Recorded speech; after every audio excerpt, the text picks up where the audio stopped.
Stay What with would you me. do if, on a Please. dark, rainy night, you found a police officer Come on, bleeding out breathe. by the road Don't you alone, dare die on whispering me. that backup isn't coming? Most people would panic, but this single father didn't. What he did next would change an entire police force and his own life forever. Before we go on, allow me to wish you peace and good health. Tell me from which country and at what time are you watching this story? Sometimes, the hardest battles are fought in silence, inside the heart of a man who stopped believing he could save anyone. The morning sun came up slow over Asheville, washing the rooftops in pale gold. Down on Riverbend Road, Ethan Cole's old pickup rattled past the churchyard, the same route he drove every weekday. He liked those quiet minutes before the town woke, before the traffic and the noise and the questions. His world had shrunk to a few simple rituals: coffee strong enough to burn the tongue, a lunch bag for his daughter, a nod to the mailman. Predictable, quiet, safe. He pulled into the Maple Diner parking lot, gravel crunching under the tires. Inside, the smell of bacon and cinnamon pie drifted through the air. Martha, the owner, waved with a dish towel. "Morning, Ethan," she said, her smile as soft as the pie crust cooling on the counter. "Morning," he replied, sliding into his usual booth by the window. Same seat, same mug, same silence. Outside, the wind stirred the red and gold leaves into a slow dance.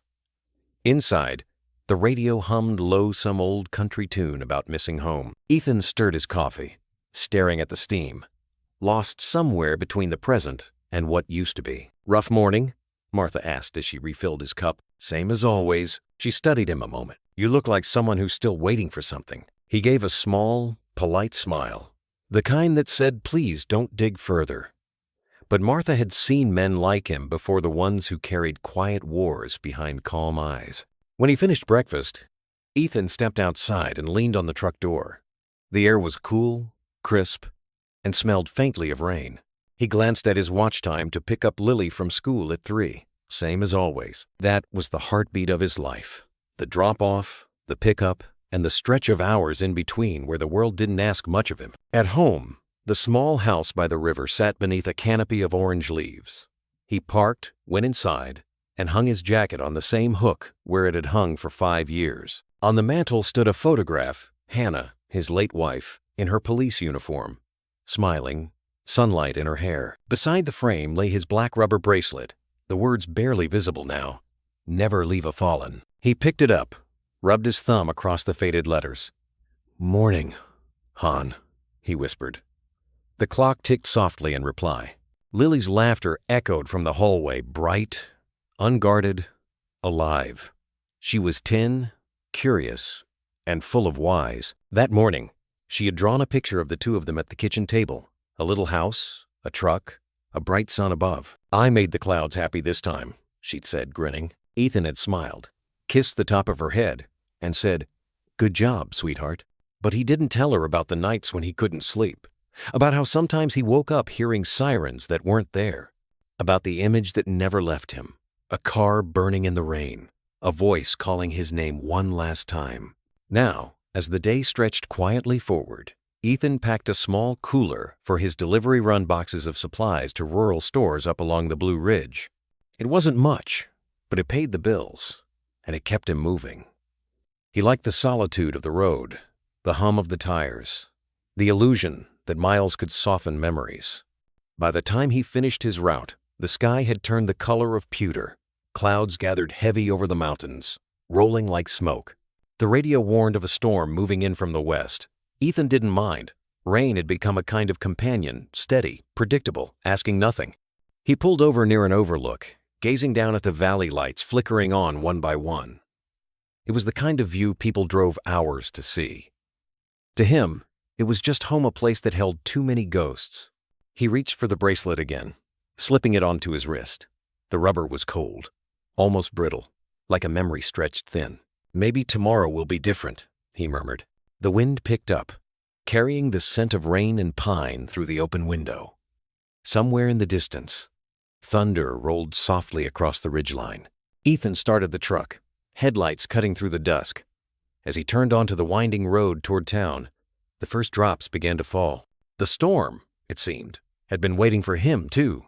The road wound along the river, the rain beginning as a soft patter against the windshield. Asheville's streetlights blurred into golden halos. Ethan drove with one hand on the wheel, the other resting near the gear shift, tapping to the rhythm of the wipers. The radio faded to static before catching another old tune, something from the 80 Seconds about coming home. He smiled faintly. Home. The word had changed meaning over the years. Once, it was Hannah's laughter in the kitchen, the smell of coffee at midnight, the clink of her badge on the table. Now, it was Lily's drawings taped to the fridge, her voice asking if the rain ever got tired of falling. By the time he reached the edge of town, the storm had thickened. Sheets of rain swept across the road, making the world beyond the headlights disappear. He turned onto Maple Street, past the shuttered florist and the diner's dark windows. Martha had gone home hours ago. Even the neon sign that read "Open Late" flickered weakly before going out. Ethan slowed near the intersection where the street curved toward his neighborhood. He liked this part of town, the narrow roads, the old porches with rocking chairs, the faint glow of televisions behind curtains.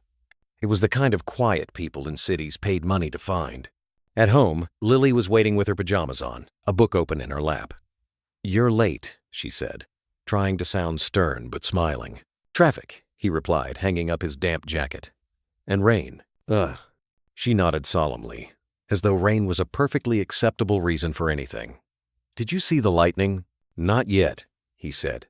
"But I heard it." She showed him her drawing, another one. This time it was the two of them standing under a blue sky. "We're at the park," she explained. "Mom's there too, in the clouds." Ethan's throat tightened. "That's beautiful, sweetheart. She's watching, right?" He hesitated only a heartbeat. "Always. In." She seemed satisfied with that and ran to brush her teeth. Ethan watched her go, her small footsteps echoing down the hallway like tiny promises. He turned off the living room lamp, leaving only the glow from the kitchen window. Outside, the storm pressed against the glass, thunder distant but steady. He poured himself a cup of coffee that had gone cold, sipped it anyway. The bracelet on his wrist caught the light from the window, "Never leave a fallen." He remembered the day Hannah had given it to him, years ago, before her final shift. She had kissed his cheek, smiled, and said, "You always stop for people, Ethan. That's who you are. Don't ever lose that." He tried, for 5 long years, to prove her wrong, to live quietly, to stopping. But some truths were too deep to erase. The house creaked as the wind shifted. Ethan stood by the window, watching the rain streak down the glass, each droplet tracing its own uncertain path. Somewhere beyond the hills, a faint siren wailed, rising and fading.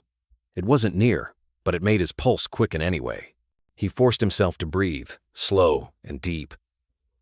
"You're fine," he whispered, though the echo of that sound, the siren, the storm, the memory wrapped around him like a thread he couldn't cut. He turned away from the window and walked down the hall. Lily's bedroom door was half open. She was already asleep, her drawings scattered across the nightstand clouds. Stars, her mother's smile. Ethan pulled the blanket up over her shoulder and kissed her forehead. "Good night, kiddo," he murmured. Back in the living room, he locked the door, shut off the lights, and stood for a moment in the dark. The only sound was the rain, steady and patient, like it had all the time in the world. He thought of Hannah's words again. Don't ever lose that. Outside, thunder rolled across the mountains. Lightning flashed, reflecting off the truck parked by the curb. Ethan rubbed the bracelet once more, the rubber warm from his skin. He didn't know why, but a strange unease stirred in him, as if the night itself were holding its breath. He switched off the porch light and went upstairs, unaware that miles away, on the other side of the valley, a pair of red and blue lights were already flickering in the rain. As he closed his bedroom door, the wind howled through the trees, whispering of something on its way. The storm, it seemed, had been waiting for him, too. Rain swept through the valley like a tide. By midnight, Asheville's streets were nearly empty, just the hum of street lamps and the steady rhythm of water on asphalt. Ethan's truck moved carefully along the forest road that cut between the ridges, headlights slicing through the mist. He liked these late runs. No traffic, no talk. Just the rain and the quiet hum of the engine. Most folks avoided this route after dark. The turns were sharp, the guardrails thin, and the forest pressed close like it wanted to keep its secrets. But for Ethan, it was peace solitude with a steering wheel. The wipers kept time like a metronome, steady and slow. He reached over to adjust the radio, found only static, and turned it off.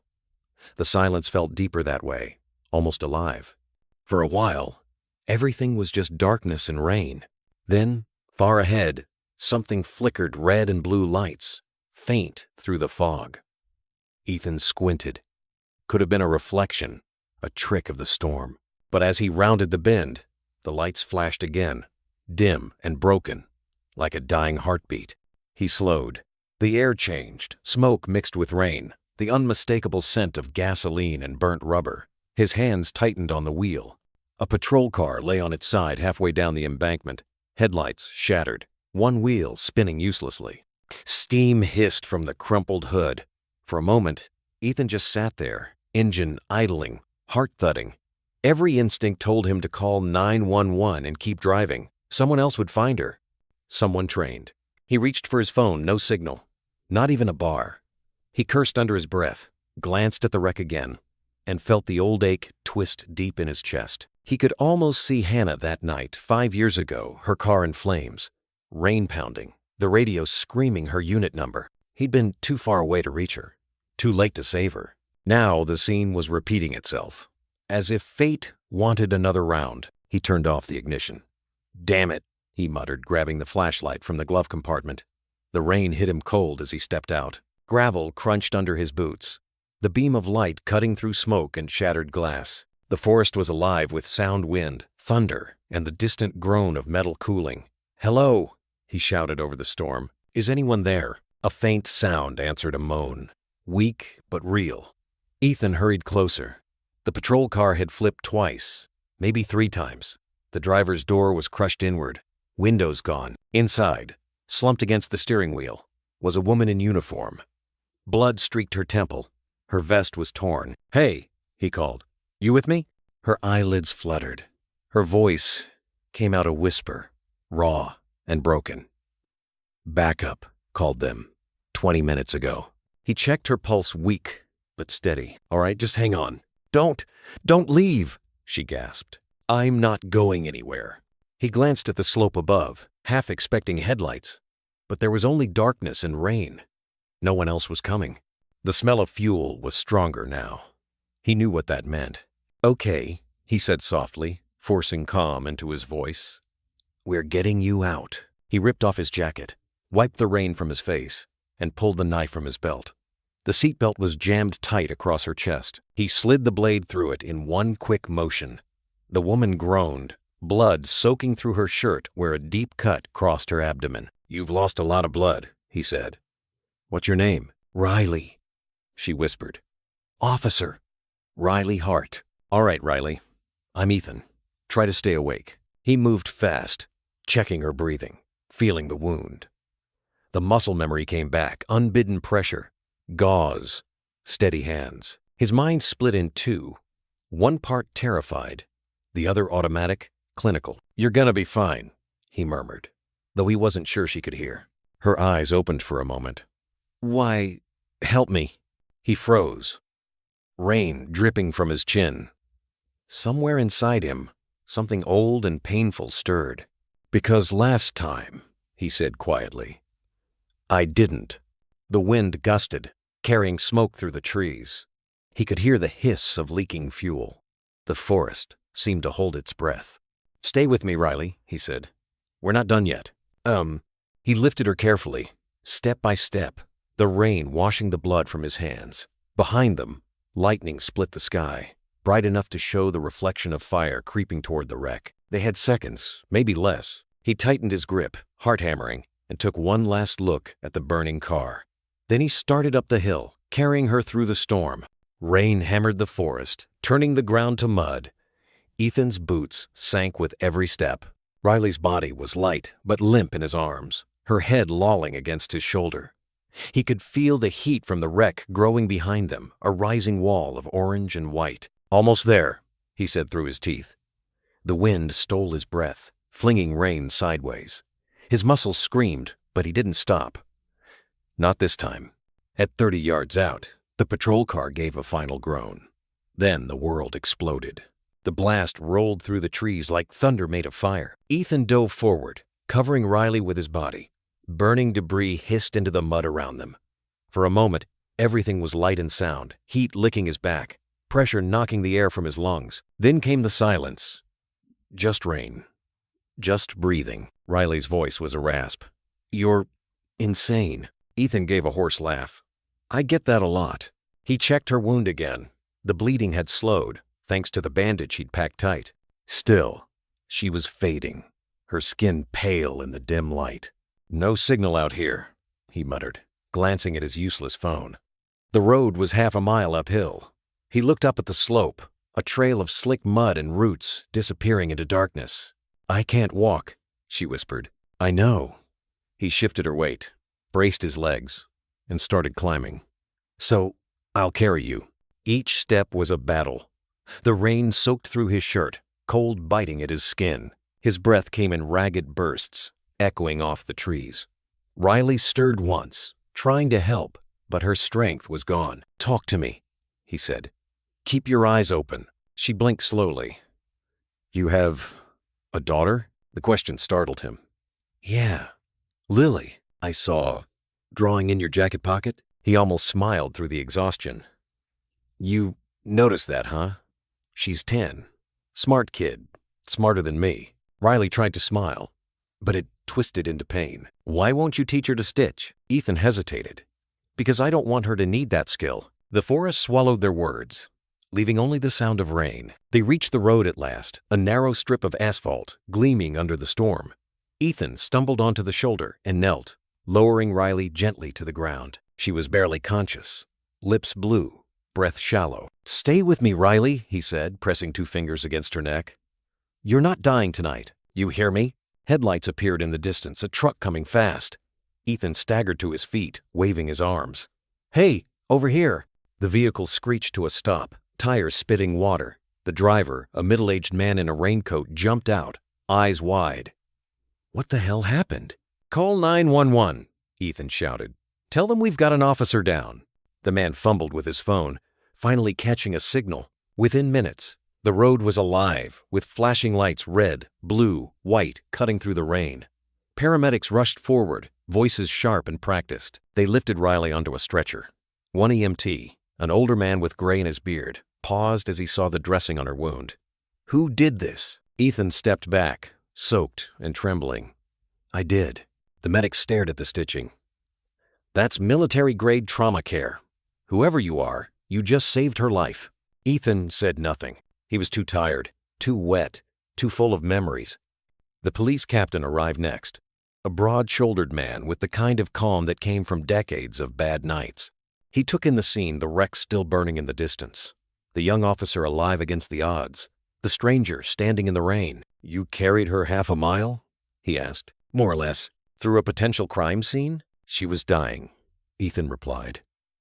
"Didn't have time to worry about evidence." The captain studied him carefully, eyes narrowing. "What's your name, son?" "Ethan Cole." "You military?" Ethan hesitated. "Was? Not anymore." "What branch?" He looked past the captain toward the ambulance, where Riley's hand hung limp beside the stretcher. "Does it matter?" "It does to me." Ethan met his gaze, voice flat. "Special Forces, combat medic, honorably discharged." The captain nodded slowly, as if the puzzle was starting to make sense. "We'll need a statement tomorrow. For now, go home, Mr. Cole." Ethan turned toward his truck. The rain had eased to a mist, soft and silver in the flashing lights. As he reached for the door handle, something caught his eye, Riley's hand lifting weakly inside the ambulance. Around her wrist gleamed his black bracelet. He hadn't even noticed it was gone. For a long moment, they just looked at each other through the storm, 2 people bound by chance, by loss, by the simple act of not walking away. Then Ethan nodded once, started the engine, and drove off into the night. Morning crept in slow, like a shy guest afraid to enter. Gray lights spilled through the rain-soaked windows of Mission Hospital, soft and cold as fog. The storm had passed, but the air still smelled of wet earth and gasoline. In the hallway, nurses moved quietly, shoes whispering on the linoleum. Ethan sat in a plastic chair near the emergency entrance.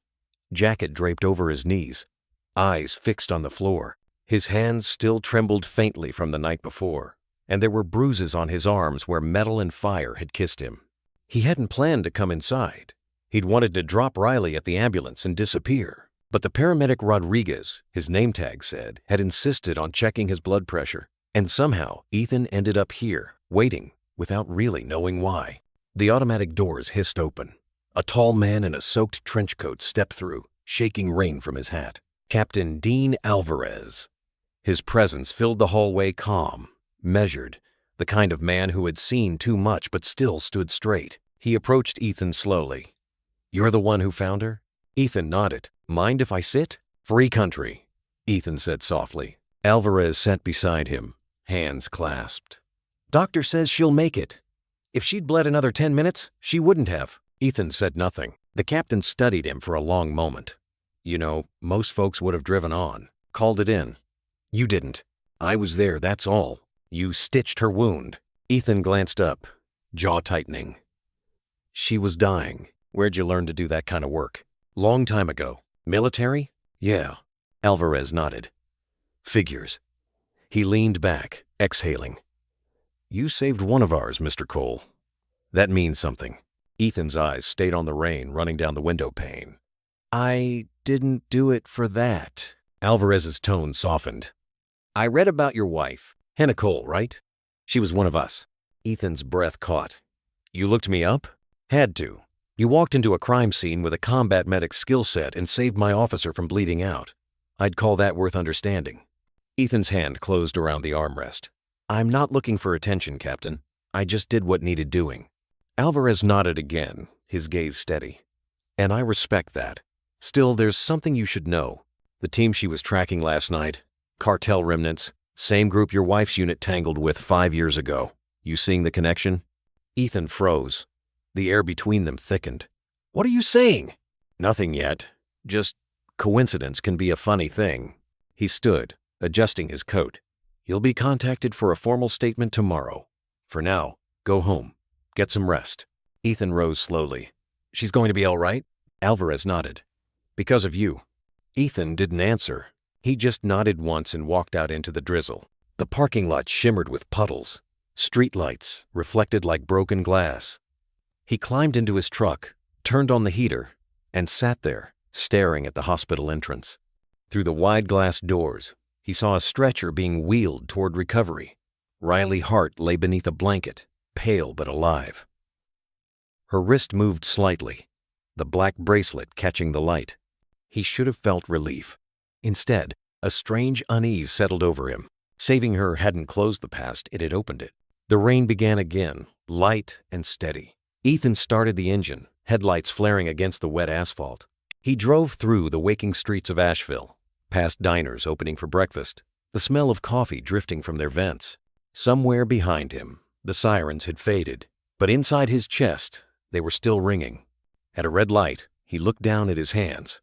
They were nicked, stained faintly with dried blood. Not hers, not his wife's, just a reminder that some stains never really go away. When he got home, Lily was still asleep, curled under a blanket with her stuffed dog. Ethan knelt beside her, brushed a strand of hair from her cheek. "Hey, kiddo," he whispered. "Dad's home." She stirred, mumbling, "You smell like rain." "Yes, I do." He sat on the floor beside her bed until her breathing slowed again. Outside, the sun pushed timidly through the clouds, turning the wet streets into rivers of light. Ethan leaned his head against the wall, eyes closed. He'd promised Hannah he would never go back. But last night, under that burning sky, he had broken that promise and maybe saved someone because of it. He didn't know if that made him a better man or just one more ghost trying to outrun his own reflection. By afternoon, the storm had given way to a gray calm. Clouds drifted over the Blue Ridge like smoke from some faraway fire. Inside Mission Hospital, the halls smelled of disinfectant and coffee. Every hospital in America smelled the same, Ethan thought, like fear and hope mixed together. He had come back, though he told himself he wouldn't. He'd left Lily with their neighbor and promised he'd only stay 10 minutes. He just wanted to make sure the officer Riley Hart was awake, alive, and not alone. But when he reached the room, 2 detectives were already there. One was a woman in her mid-30s, Sharp-eyed hair pulled into a bun that said she didn't have time for small talk. Detective Nora Bennett. The other, younger and quieter, stood by the window flipping through notes. Bennett looked up first. "Mr. Cole?" He hesitated in the doorway. "That's right. I'm Detective Bennett. This is Detective Park. Captain Alvarez said you'd be stopping by." Ethan nodded, gaze flicking toward the hospital bed. Riley lay there, pale but awake, IV lines like fine silver threads along her arm. She managed a small smile. "Didn't think I'd see you again. You're tough," Ethan said softly. "Figured you'd make it." Bennett watched the exchange with interest. "Mind if we ask a few questions, Mr. Cole?" Already gave a statement. "This is just follow-up." She gestured toward a chair. "Please." He sat reluctantly, posture straight, expression unreadable. "You were on the Blue Ridge Parkway last night, correct?" "Yeah." "At what time?" "Little after 11. You said you found Officer Hart's patrol car overturned? No other vehicles present?" "That's right. And you performed emergency medical procedures on her?" Ethan's jaw tightened. "I stopped the bleeding. Pretty advanced for a delivery driver," Bennett said, tilting her head. Ethan's eyes hardened. "I told your captain I used to be a medic." She nodded, flipping a page. "Special Forces, according to your record. 7 deployments. Silver Star, Purple Heart. That's impressive." He said nothing. "Your wife was a police officer too, wasn't she?" "Hannah Cole." Ethan froze, the sound of her name slicing through the sterile air. "How do you know that?" "It's in the public file," Bennett said carefully. "She was killed during a traffic stop 5 years ago. Case remains unsolved. The suspect's cartel affiliates. Same group Officer Hart was investigating before her crash." The room went silent. The monitor beside the bed beeped softly, steady as a heartbeat. Riley looked from one to the other, confusion clouding her face. "Wait, your wife, she was—" "Don't," Ethan said quietly. His voice was calm, but something in it made even Bennett pause. Bennett closed her notebook. "We're not accusing you of anything, Mr. Cole, but you understand how this looks. A retired Special Forces medic just happens to rescue a cop chasing the same cartel that killed his wife." Ethan rose slowly. "Coincidences happen." "Not in my experience," Bennett replied. Riley's voice cut through the tension. "He saved my life. That's all you need to know." Bennett met Ethan's eyes again, searching for something: guilt, anger, purpose, but found only exhaustion. "You'll hear from us soon. Don't leave town. I don't go far these days." As they left, the room fell quiet except for the soft rain tapping against the window. Riley gestured weakly toward the chair. "Sit for a minute. I owe you at least that much." He hesitated. "Then Saturday, I remember pieces," she said. "The crash, the fire, and your voice. You said I wasn't dying tonight." "Guess it worked," he said. Her smile was small, but real. "You're good at what you do." "I was," he corrected. "A long time ago. Why stop?" He looked at his hands, rough and scarred. "Because I lost someone. And when you lose the person you saved the world for, the world gets very small." Riley was quiet for a moment. "Maybe it's time to make it bigger again." He didn't answer. He just looked out the window at the clouds parting slowly over the mountains. The sun broke through, a thin ribbon of gold across the wet parking lot. When he finally stood to leave, Riley spoke softly. "You left something behind last night." He turned. She raised her wrist. The black bracelet gleamed faintly under the hospital lights. "Thought you might want it back," she said. He shook his head. "Keep it. You earned it." She blinked, uncertain. "What does it mean?" Ethan's voice was low. "It means you don't walk away when someone needs you, no matter what it costs." He left before she could answer. Outside, the air smelled like rain and gasoline again. He stood on the hospital steps, watching the clouds scatter over the ridges, and for the first time in 5 years, he didn't know if he was running from the past or walking straight toward it. Morning sunlight crept through the kitchen blinds of Ethan Cole's small house on the outskirts of Asheville. The smell of coffee and pancakes drifted through the air, the kind of ordinary peace that almost made last night feel like a bad dream. Lily sat at the table, still in her pajamas, drawing on a napkin with a blue crayon. Her hair was a tangle of curls, her focus absolute. Ethan flipped another pancake, pretending not to notice her sneaking glances toward him. "You're quiet this morning," he said. She shrugged, eyes still on her drawing. "You were gone late." "I had a long route," he said carefully. "Storm slowed me down." She frowned, unconvinced.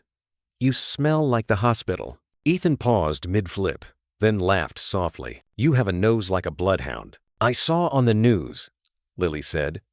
"A police car exploded on the highway." "Was that you?" His chest tightened. "What makes you think that?" "You always stop when someone's hurt," she said simply. "Even if you say you won't." Ethan turned off the stove. "Eat your pancakes, kiddo." Before she could ask more, the doorbell rang. Once, then again, firm, deliberate. Through the window, he saw the unmarked sedan parked out front.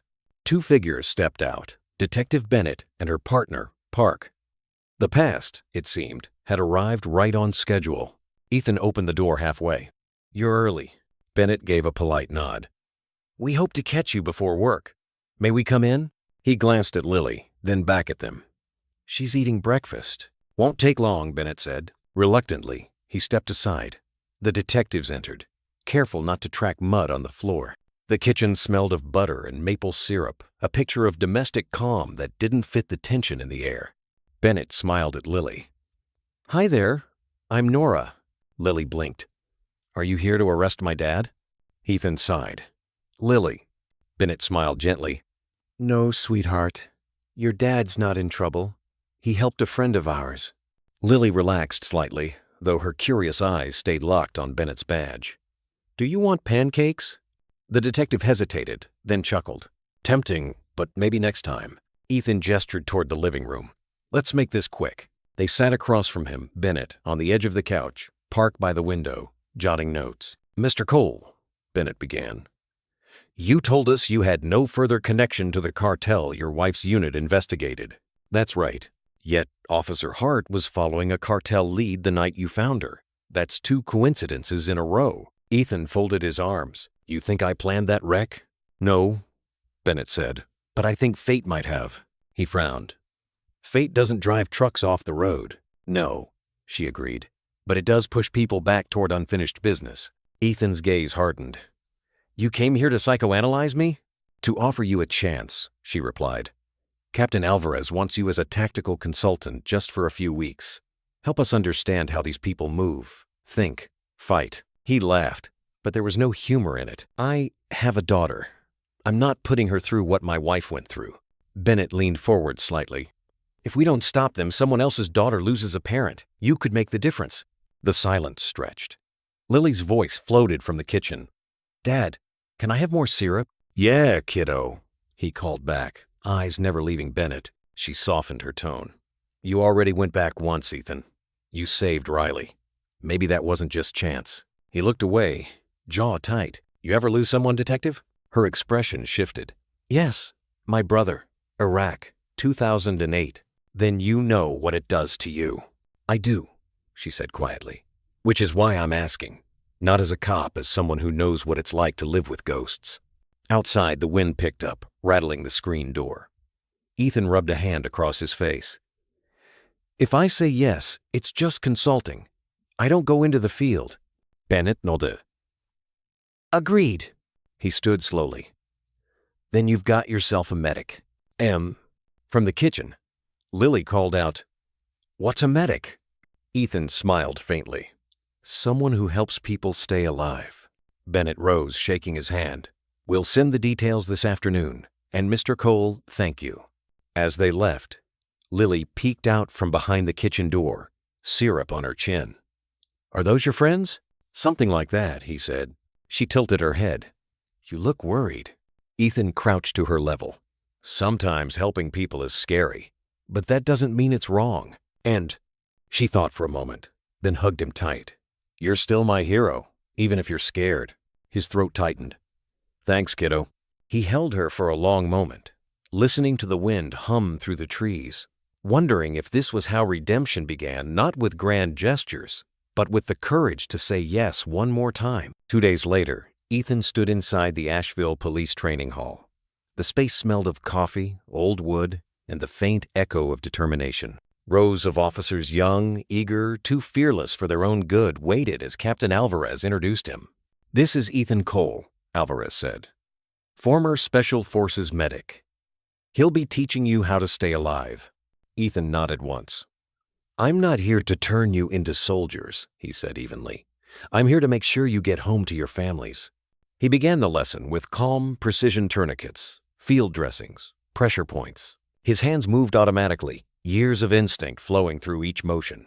The officers watched closely, realizing this quiet man carried the weight of wars they'd only seen on screens. Halfway through the session, he noticed Riley Hart at the back of the room. She wore plain clothes, a faint scar still visible near her temple. Their eyes met briefly, just enough for gratitude to pass between them, unspoken. After class, Riley approached, leaning lightly on a cane. "Guess we're co-workers now," she said. Ethan smiled. "Didn't think you'd be back this soon." "Didn't think you'd say yes," she replied. He shrugged. "Didn't think I would either." They stepped outside together. The air smelled of pine and damp earth. Across the parking lot, the mountains glowed under the late afternoon sunday. "Captain said you turned down field work," Riley said. "Consulting only. I made a promise." "To your daughter?" He nodded. "And to myself." She studied him for a long moment. "You know, saving me wasn't the end of that night. It was the start of something." Ethan looked away. "Maybe. Or maybe it's just life reminding us that we're not done yet." Riley smiled softly. "Either way, thanks for not leaving me behind." He met her eyes. "That's not something I know how to do." As she walked toward her car, Ethan watched her go the steady rhythm of someone who'd survived and refused to slow down. Inside his pocket, his phone buzzed. A message from Captain Alvarez. "Briefing tomorrow.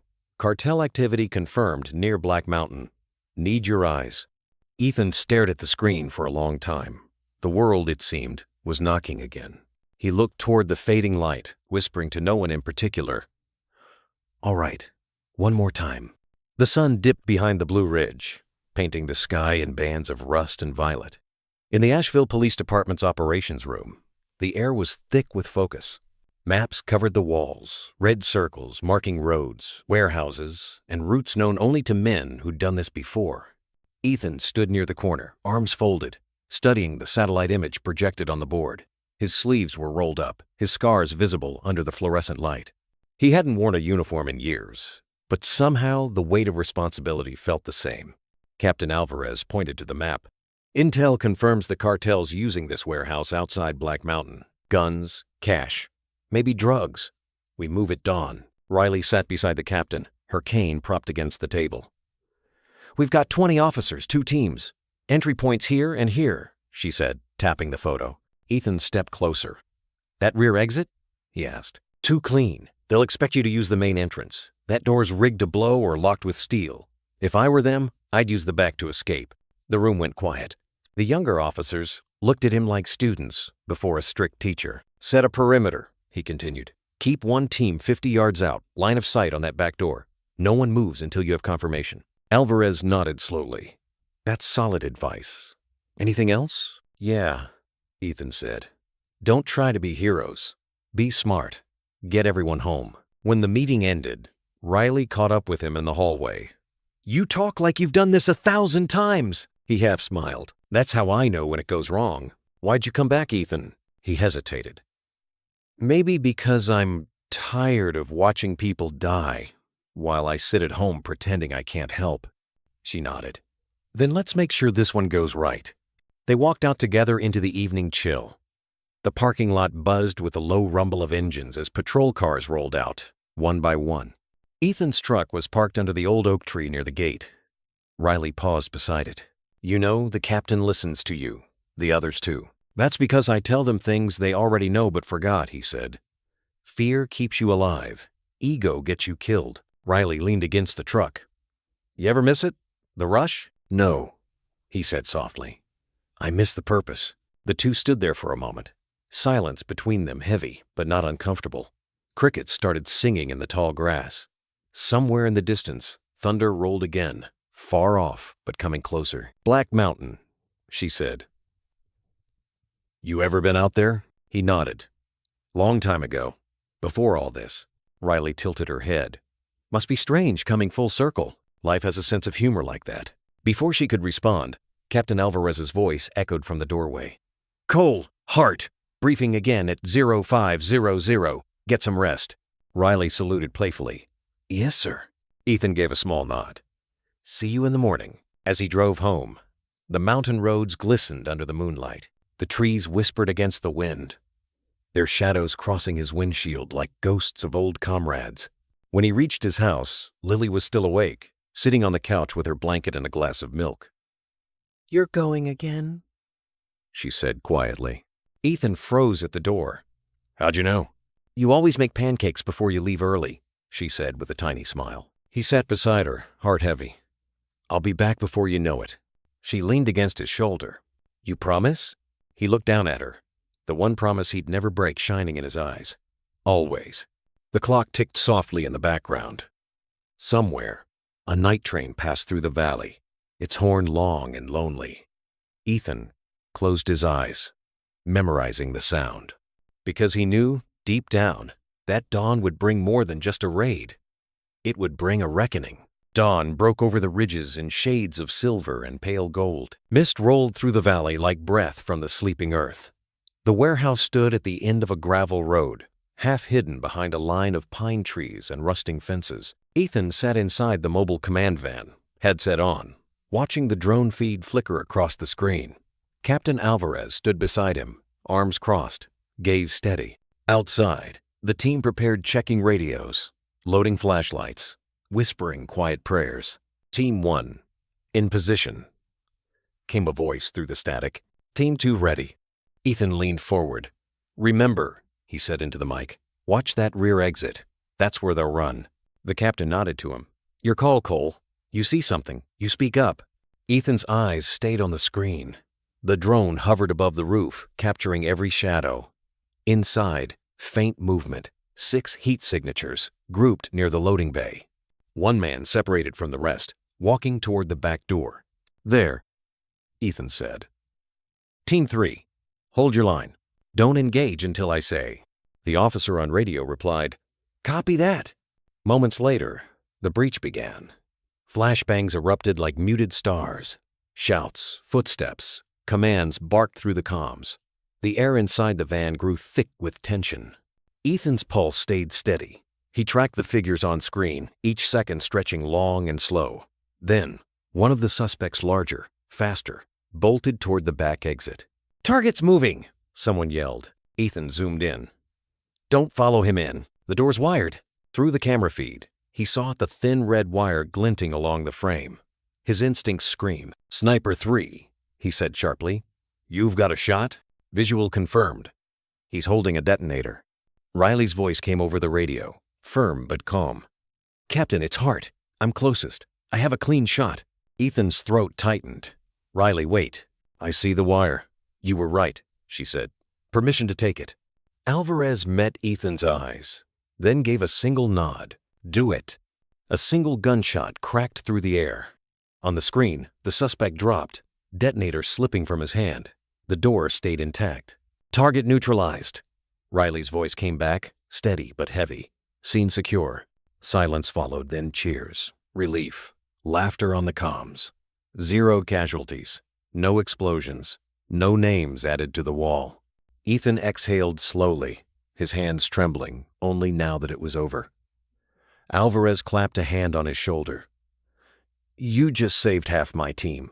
Ethan shook his head. No, Captain. She did. A few hours later, the warehouse was clear. Confiscated crates, files, ledgers, all evidence pointing to the same cartel that had haunted his past. Outside, the morning sun finally broke through the fog, spilling light over the wet gravel. Riley walked toward him, helmet tucked under her arm, the same calm fire in her eyes. You called it, she said quietly. You trusted me, he replied. She smiled. Guess that makes us even. They stood there for a while, listening to the hum of engines and distant radio chatter. The world felt lighter, somehow. Captain Alvarez joined them, a rare grin spreading across his face. We took them down clean. No officers hurt. That's a record. He paused, lowering his voice. Cole, you're one of us now, whether you like it or not. Ethan looked out at the mountains. I'm not sure what that means anymore. It means you helped people get home, Alvarez said simply. That's all that's ever meant anything. Riley watched him carefully. You look different. Do I? Yeah, she said softly. Like a man who stopped running. Ethan didn't answer. The wind picked up, carrying the faint scent of rain. He tilted his head back, eyes half closed, letting the light wash over him. For the first time in years, the day didn't feel heavy. He turned toward Riley and Alvarez. Let's go home. As they walked toward the vans, Ethan's gaze drifted to the horizon, those endless blue ridges, glowing in the Sunday. Somewhere out there, the ghosts of his past were finally quiet. And for once, the silence didn't hurt. By the next morning, the storm of sirens and reports had faded into paperwork and silence. Ethan sat on the back steps of the station, coffee in hand, watching fog drift across the parking lot. The world smelled like wet asphalt and gun oil, and strangely, peace. Riley joined him, limping slightly but smiling. Captain says, we made the front page. 0 casualties at Black Mountain. He's never smiled that wide. Ethan gave a small nod. I'll take peace over glory any day. She handed him a manila folder. Evidence came in this morning. You should see this. Inside were photos, ledgers, warehouse tags, a shipment manifest. But what froze him wasn't the paperwork. It was a photograph clipped to the back. A woman in uniform taken years ago, smiling beside a seized van. Hannah, his wife. Riley's voice softened. Captain thinks the cartel kept that photo as a warning, a reminder of who they'd beaten once. Ethan's fingers trembled around the paper. She tried to stop them. Now they're gone. Riley looked out toward the street. Maybe that's why you were there that night. Not for revenge, but closure.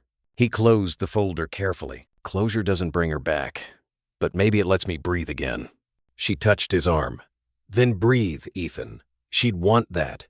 They sat in silence, the morning sun slowly warming the steps. From inside came the low murmur of officers laughing, alive because of choices he'd made. Captain Alvarez pushed through the door carrying another folder. Cole, good work yesterday. We found encrypted files in the seized laptop. Your wife's badge number appears in them. Ethan frowned. Meaning? Meaning she wasn't killed by chance, the captain said quietly. She was targeted, and now we finally have proof. For a long time, no one spoke. The fog lifted, revealing the distant ridges glowing gold. Riley looked at him. What will you do? Ethan's answer came slowly, steady as the rising Sunday. Finish what she started, but the right way this time. Alvarez nodded. Then let's see it through. Together, Ethan stood, closing his jacket against the chill. The pain was still there, but so was purpose, smaller, gentler, and finally his to carry. That evening, Ethan sat alone in his truck overlooking the valley. Below him, Asheville shimmered in the dusk streetlights flickering to life, families gathering for dinner. The quiet felt earned. He opened the envelope Alvarez had slipped into his jacket that morning. Inside was a single flash drive labeled HC 2018. Hannah Cole. His throat tightened. At home, after Lily had gone to bed, he plugged it into his laptop. A single video file appeared. Hannah's face filled the screen, smiling, uniform neat, hair tucked under her cap. The date stamp was 1 week before she died. If you're watching this, Ethan, her voice said, soft but steady, then things went bad. I don't want you to chase ghosts. Promise me you'll raise our girl, teach her kindness, not fear. If my work means anything, it's that good people still stand up when no one's looking. The screen froze on her smile. Ethan sat back, tears slipping quietly down his cheek. He hadn't heard her voice in 5 years, yet it felt as close as the heartbeat in his chest. Outside, rain began again, gentle, forgiving. He whispered, I did what I could, Hannah. Maybe that's enough. The next morning, he drove to the station. Riley waited by the steps, coffee in hand. You all right? She asked. He nodded. Yeah, I found her message. She hesitated. And? She told me to stop chasing ghosts. He looked out toward the hills. I think I finally can. Riley smiled. You kept your promise to her, and to yourself. Ethan exhaled, the weight easing from his shoulders. Guess it's time to live again. Maybe teach civilians like you planned? she said. Yeah, he murmured.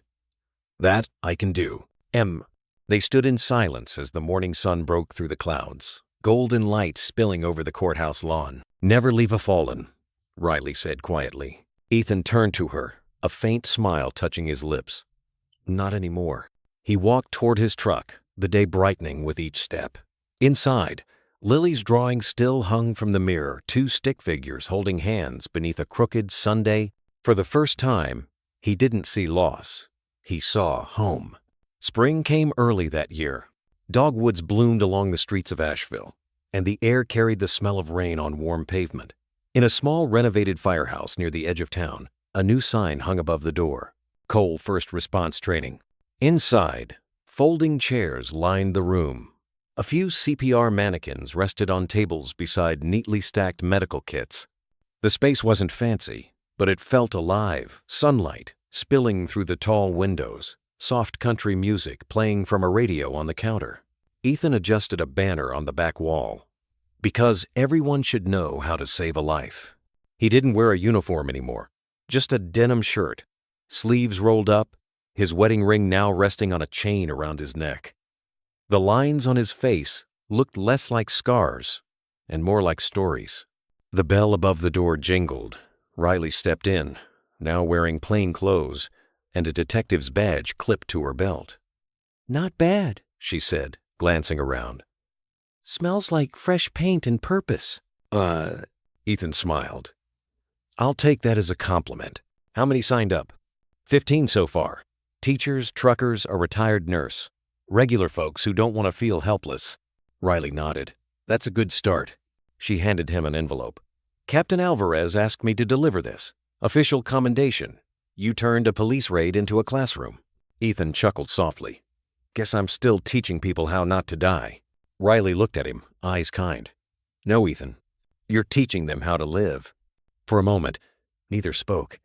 The radio hummed softly in the background, an old Willie Nelson tune drifting through the sunlight. Then the front door opened again. Lily ran in, backpack bouncing. Dad, you promised I could help today. Ethan laughed. Right. How could I forget? She stood proudly beside him, handing out small pamphlets to the arriving students. Her smile was contagious, the kind of light no grief could dim. Riley crouched beside her. You must be Lily. The girl grinned. I'm the assistant instructor. Well, assistant instructor, Riley said, smiling. I think your dad's doing something pretty special here. Lily glanced at her father. He's always been special. He just forgot for a while. Ethan felt his throat tighten. Out of the mouths of babes, he murmured. As the first students took their seats, he looked around the room at Riley, at Lily, at the simple tools laid out before him.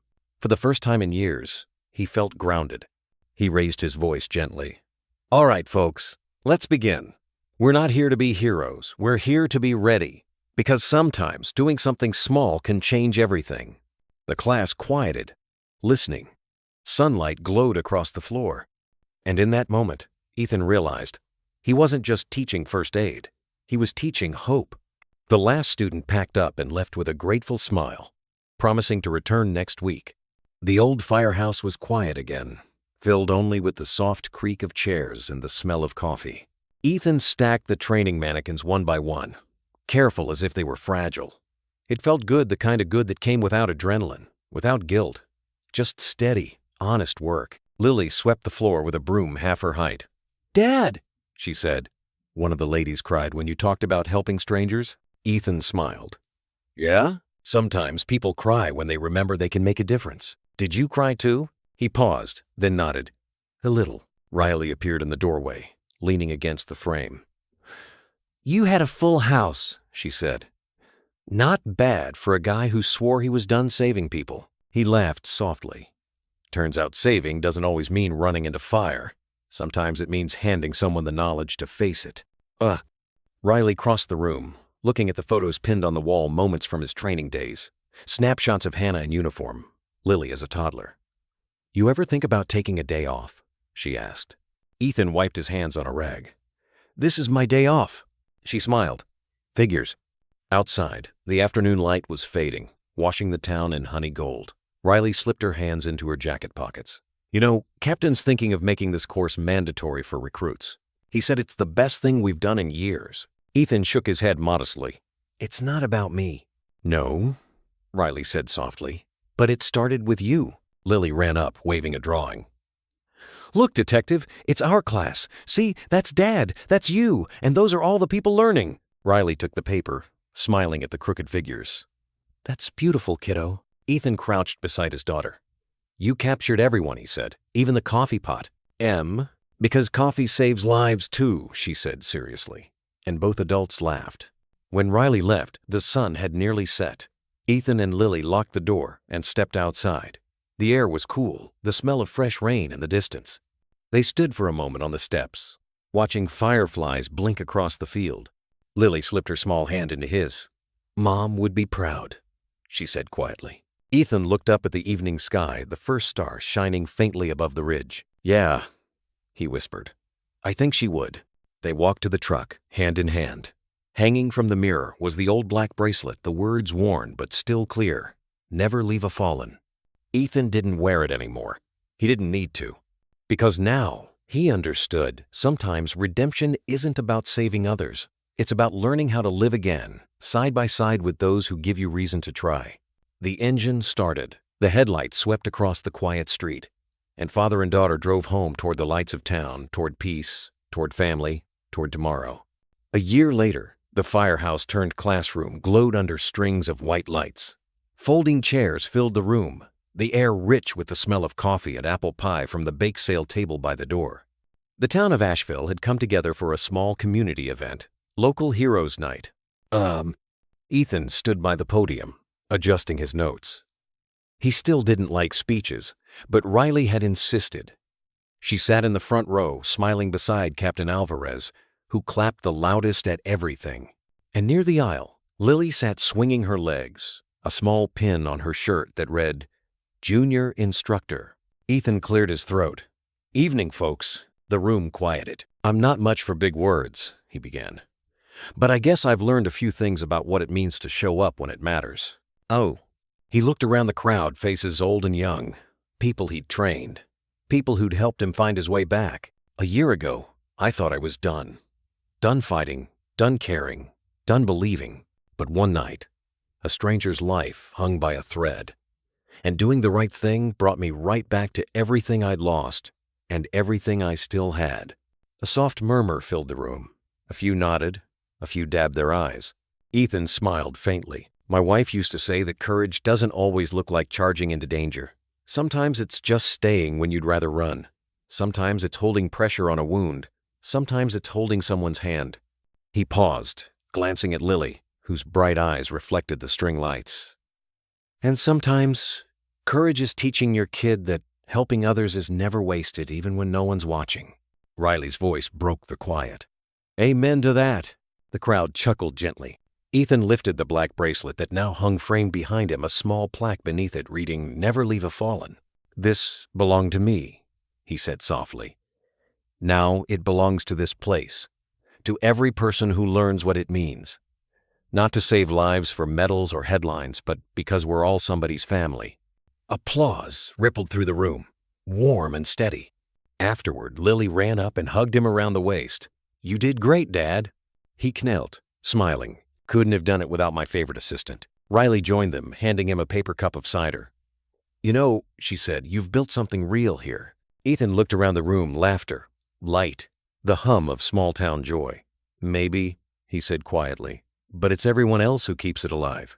Outside, the night air was cool and clean. Fireflies drifted over the parking lot, and the church bell from downtown chimed 9 times.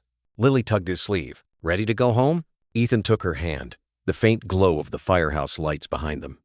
Yeah, kiddo. Let's go home. They walked toward the truck, the stars stretching across the Carolina sky. For the first time in a long while, Ethan didn't look back. Because some stories didn't end in goodbye, they ended in peace. The town square was quiet after the event ended. Most of the crowd had gone home, the lights on Main Street flickering softly against the windows of old diners and bookshops. Ethan lingered outside the firehouse, his jacket slung over one shoulder, watching Riley and Captain Alvarez say their goodbyes. Lily danced in circles near the truck, humming a tune she made up on the spot. Her laughter carried in the cool night air like wind chimes after a long storm. Riley joined him, holding 2 paper cups of hot cocoa. "You did good in there," she said. Ethan smiled. "Didn't trip over my words this time. Maybe because they were true." They stood side by side for a while, sipping in silence. The mountains in the distance were wrapped in mist, glowing faintly under the moon. "You ever think about going back?" Riley asked quietly. "Consulting again?" He shook his head. "No, I think I'm right where I belong. Teaching, living." Riley nodded. "Then that's enough." "Oh." Captain Alvarez stepped out, his hands in his coat pockets. "Cole," he said, "I just wanted to thank you again. You didn't just save one of ours, you reminded the whole department what honor looks like." Ethan looked down, modest. "All I did was stop on a dark road." Alvarez smiled. "That's where most good stories start." He tipped his hat and walked off into the night. When they were alone again, Riley said softly, "I think Hannah would be proud." Ethan's voice was steady, almost a whisper. "She is. I can feel it in the quiet." He turned to look through the open firehouse door, the chairs stacked, the banner gently swaying.